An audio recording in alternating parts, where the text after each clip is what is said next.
The Giants fall 27-24 to the Vikings.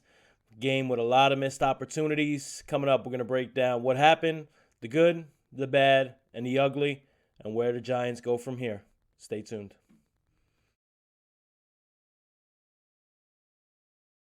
What's up, Giants fans? Thank you for tuning in to another episode of Tommy's Takes. As always, I'm your host, Tommy G. Please like, subscribe, turn notifications on. Check me out on Twitter at TommyG105. And please do check out my Giants country team. Wish I could be bringing some better news today to you guys and gals, but Giants fall 27-24 in a heartbreaker to the Vikings. New York falls to 8-6-1 on the season in a game that featured several lead changes and maybe even more blown opportunities for the Giants. New York did get some playoff help, with Seattle and Detroit both losing, but when a 61-yard field goal from Greg Joseph sailed through the uprights as time expired, Giants would have to wait one more week to try to clinch that playoff spot. But this was a great game, all in all. Giants showed a ton of effort. One of the best teams in Minnesota. Truth be told, the Giants should have won this game by probably 2 scores. Too many mistakes, too many missed opportunities. And when you look at it and you look at the game in a capsule in a whole, you say to yourself, this Giants team wasn't outplayed. This wasn't the fact that Minnesota had a better roster, even though that does contribute to some of the mistakes we're going to talk about. This wasn't a Giants team that wasn't well coached, wasn't well prepared like the Philly game. This Giants team came into Minnesota in, I won't say a must-win game, but an important game against one of the better teams in the NFL. And not only did they go toe-to-toe with the Vikings, this was the Giants' game. They gave this game to the Vikings. And like I said, we'll get into some of the miscues. It's a long list.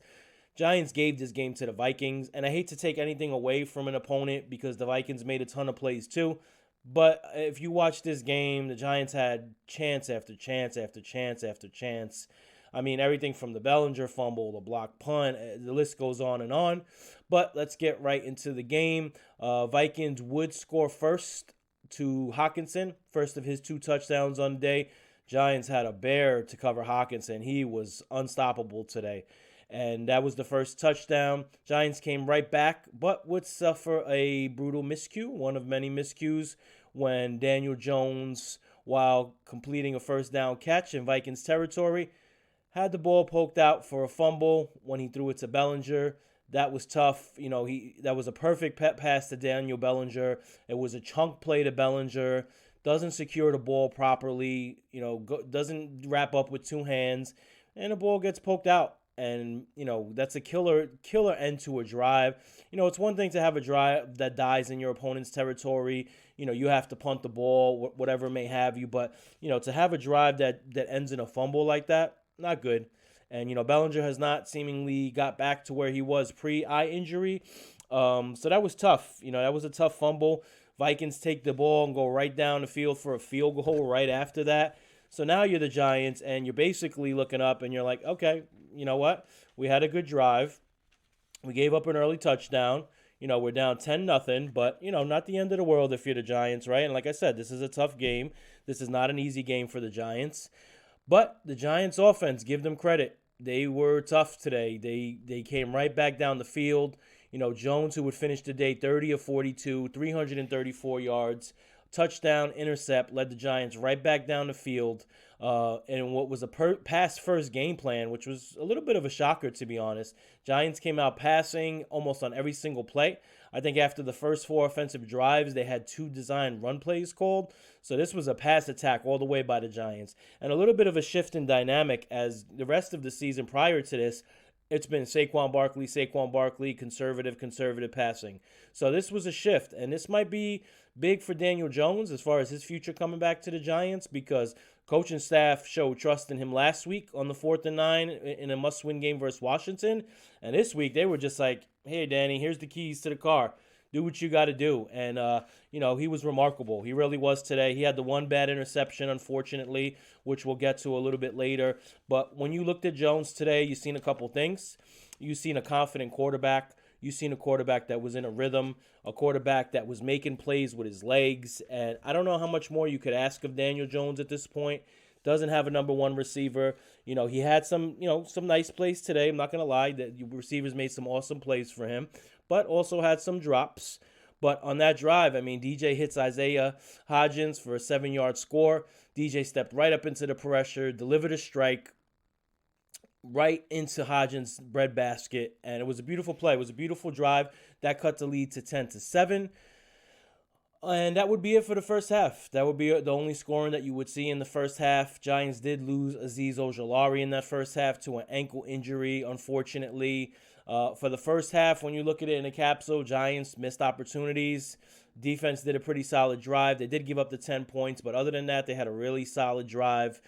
Coming right back out of the second half, Giants go right back to attacking through the air. They tied the game at 10. It felt like the Giants' offense had been dominating for the entire game, but you look up and they only have 10 points, which really stunk. And, those are the opportunities. When you're playing a better team on the road at the end of the season, a playoff team, you can't dominate offensively and have 10 points on the board. That's not gonna win. You're gonna lose heartbreakers like that, and that's exactly what happened. But Giants tied the game up at 10. Defense started to play well with 7 minutes left in the second. The Giants had another promising TD drive stall for 3, but Giants would take the lead 13-10 on that one. Right at this point in the game, you're really looking at this game and you're saying, you know what, this is anybody's game. It really is. And, you got to give offense, defense credit. Both sides of the ball played well through the first 3 quarters. And then you had another miscue play. You had Kirk Cousins stepping up, throwing a pass straight to Cordero Flott, right in his breadbasket, coming down, can't secure the ball. It was ruled an interception. The interception was taken off the board. Just brutal, costly. Vikings would score another touchdown right after that. A couple plays later, again to Hawkins. Made a beautiful catch in the corner of the end zone. But just a tough dropped interception right there. You also had one earlier in the game with McLeod. That one wasn't as clear. He might have been out of bounds anyways, but this Giants secondary needs to hit the jugs machines. They came into this game with 4 interceptions, which is last in the NFL, dead last. And in this game, they dropped 2 of them. And this was critical. This Flott drop was critical because that could have turned around all the momentum. Instead, you basically, you give up another touchdown drive, multiple first downs on that drive. So you really could have secured the momentum with a pick right there. Unfortunately, you don't. And the Giants look up. They're down 17-13 in a game where they've dominated on offense. They've dropped 2 interceptions. They fumbled the ball in Vikings territory. And with 13 minutes left, Daniel Jones, again, here comes Jones on another drive. And don't get it wrong, the Giants offense only scored 24 points, but for the most part, they dominated. They really did. I thought they did a great job. The offensive line was really solid outside of Evan Neal. Not sure what's up with Evan Neal. He's having problems with pass pro. Danielle Hunter took him to school today again. He had a tough week last week in Washington. Well, tough first half. Against the Eagles, he got destroyed. But he's a rookie. So, listen, we're not going to go crazy on rookies. But expectation for Neal next season is he comes out and he starts putting some good tape together because it has not been good. But anyways, so right after that, 3 minutes left, the Vikings would go for it on a 4th and 2. So 4th and 2, right? Cousins rolls to the right. Really brutal play call for the Vikings. They send 2 receivers, which turns out it looked like Thielen ran the wrong route. 2 receivers end up in the same spot. Incomplete. Huge 4th and 2 stop. Giants defense comes up big. And what happens from there? Jones delivers another strike to a wide open Richie James on 3rd and 5, and he drops the ball. Miscue after miscue after missed opportunity after missed opportunity. And I don't want to get on Richie James because I thought he played a really good game. Richie James today had 8 catches for 90 yards. I thought he did a good job, but that was a brutal drop. I mean, from Minnesota's 32-yard line, wide open, would have been a chunk play, at least 15 yards. And Richie James drops the ball flat out. Right in the breadbasket, another big drop. Giants had a couple drops today, 3 drops actually, and that was it. Gano had to kick another field goal, 55-yard field goal, which made it 17-16. So if you look at all these point swings, I mean, and you add up some of these coulda, shoulda been points with these missed opportunities, Giants team could have had 35, 40 points today. But James drops it. Gano kicks the 55-yard field goal, makes it 17-16. After a Vikings punt and a really good defensive stand, Giants go 3 and out. And guess what happens? Anybody want to guess what happens on the Giants punt? Blocked. Another miscue. This was a brutal one, too. So you get a blocked punt. Josh Patelis blocks it. Third down, 3 plays later, 18-yard touchdown to Justin Jefferson. Now you're down 24-16, right? With all these miscues, you've dominated on offense seemingly. You've had every chance in the world. The defense has had a ton of stops, and you're down 34-16 with 7 minutes left. Right? So the game's got to be over, right? The air's got to be sucked out of the Giants. Nope. DJ comes right back, leads another drive. He was not finished. Remarkable drive. Resulted in a Saquon Barkley touchdown. 4th and 2. Draw play to Barkley. You're hearing that Jones audibled into that because he had a nice light box look. Beautiful run by Barkley. Barkley had a great day today. And you're starting to see kind of this new offensive nuance from the Giants. Previously, it was run, set up the short pass. The last couple games, more so this game, a little bit in the Washington game, you're starting to see they're using the pass to set up the run for Barkley. And that shows confidence in Jones, shows confidence in the wide receivers. That was a big touchdown, but Giants were still down 2 points, 24-22. What happens on a 2-point conversion? Jones gets pressured, rolls out. Beautiful touch pass to rookie Daniel Bellinger in the back of the end zone. He catches it. Tie game. Giants come all the way back after all these miscues, all these issues, all the problems they've had in the game. Tie the football game up. The Vikings get it back with 1:16 left. And unfortunately, it was not meant to be. Justin Jefferson, 2 long completions. You give up the 20-yard play with 16 seconds left, and a 61-yard field goal ends it. How many games have the Giants lost on 60-yard field goals already? Ridiculous. But you got to give the Vikings credit. They drove down there. They didn't have a lot of time left. And boom, that was it. That was the game. Giants fall to 8-6-1. And it was a tough one. It really was, because when you look at this game, should have been not won't say easy win. It should have been a comfortable win for the Giants. You saw the continued emergence of Daniel Jones. You saw Saquon Barkley looking fresh, pounding the rock, making moves in the open field. You've seen a defense that was opportunistic but couldn't seal the deal. I really believe that if Flott holds on to that interception, the game is probably in the Giants' hands. That's how big of a swing that was. But he didn't. And let's go over some of these miscues. And it was tough. Before I go into the miscues, I do want to say you got to be proud of this Giants team. They played some of the tougher teams in the league this year, and they haven't fared well. They got beat up by Philly versus Detroit. That wasn't a super competitive game. They've lost both of the Dallas games. So I was looking for this Giants team to come into this game, be competitive, clean football, play to the very last whistle, and keep it close, and they did. But it's hard to look at that and say, oh, wow, we're super happy with that when you look at this. Okay, so you have, excuse me, Daniel Bellinger fumble. That was -3 for the Giants and ended up being a +3 for the Vikings as they drove down the field right after that. So that's a 6-point swing. Could have been even more of a swing. I'm just saying field goal for the Giants to be conservative. Could have been a 10-point swing. Bellinger, you gotta grab that ball. You gotta secure that ball. That was way too easy for the defender to pop out. That was a nice drive. That was a chunk play. But again, this Giants roster is full of rookies and depth pieces that wouldn't start on other teams. Bellinger's one of those rookies. So rookie mistake. All right, you have the Cordell Flott drop. And I'm not going to go in any sequence here. Cordell Flott drop. Ball goes right in his hands, secures it as he's going to the ground, nose of the ball, hits the ground, unfortunately. Giants don't get the ball back. Vikings, what do? They score a touchdown a few plays later. That's at least a minimum 7-point swing if the Giants don't put any points on the board.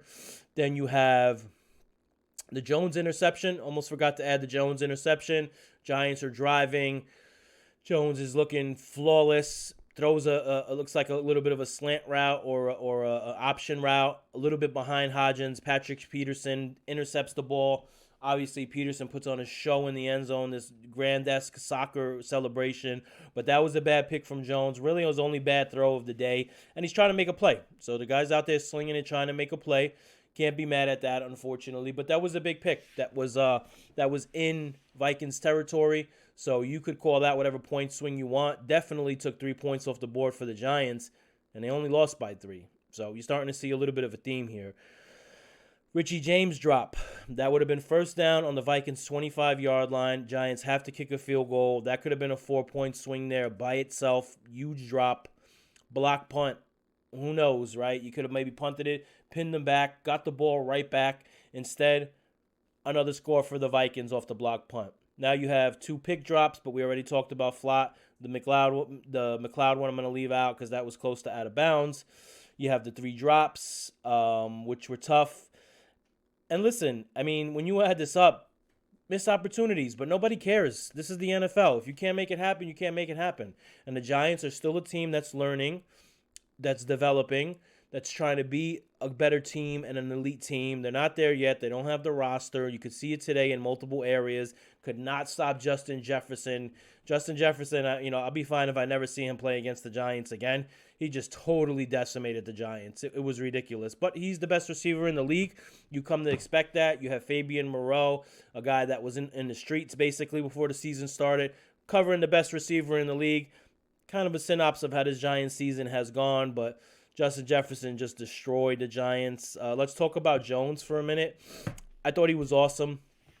I thought he continued showing what he showed versus Washington. Confident, assertive, comfortable in the pocket. Pass blocking was pretty good. You can't complain other than kneel a couple of times. That's as good as pass blocking as the Giants have had. I thought he used his legs well a few times for first downs. Took on a couple defenders, which I don't want to see him do too much, but in the instances that he did it, it was warranted.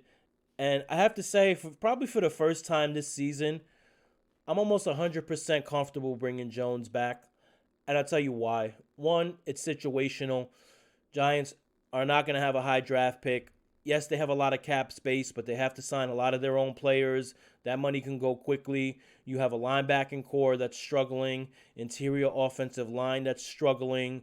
So money needs to be spent elsewhere. And also, I just think DJ has played phenomenal the last couple of games, and I think he's ascending. And he's passed career marks in most of his major metrics. So he's done what he's needed to do on the field, and the Giants don't have an optimal situation to replace him. So bring him back on a 2-year deal with some incentive laden, maybe 3-year deal with an out the third, and you let him continue to grow in the offense. You bring in a number 1 receiver that could create separation. You continue to fix this offensive line on the interior, and you see what he could have, because he showed you that he can work with less. Is it super pretty? Are the numbers amazing? No, absolutely not. But he's working with less. He probably has the worst wide receiving core in the league. That's not a knock to the Giants receivers. They've been working hard all season. They've made plays. They're just not number 1 receivers. They're probably not number 2 receivers, any of them either. So you get him a good receiver. You see what he could do. 2-3-year deal. I'm comfortable bringing him back. Great leader, great kid. Doesn't make a lot of mistakes. Had the interception today. That was his first interception in 5 games. That's what you want at quarterback. You want a guy that's going to protect the ball. That's why the Giants have won 8 games and probably could have won 10 games. So that's my thoughts on DJ. Saquon, I thought Saquon looked great. I think he looks fresh. I think this new offensive attack of kind of that pass first, open up the running lanes, get that light box look has really helped them, especially on that 4th and 2. He just darted right up the middle. I thought he looked good. He made a couple of big catches. They were using him more out of the backfield, receiving wise. That was awesome. Hodgins, I thought, had a phenomenal game. 8 catches, 89 yards, a touchdown. He's someone the Giants will most likely bring back next season at receiver. He's, again, done everything that's been asked of him. So shout out to Hodgins. James had a good game going, but that drop was just brutal. That was a momentum killer.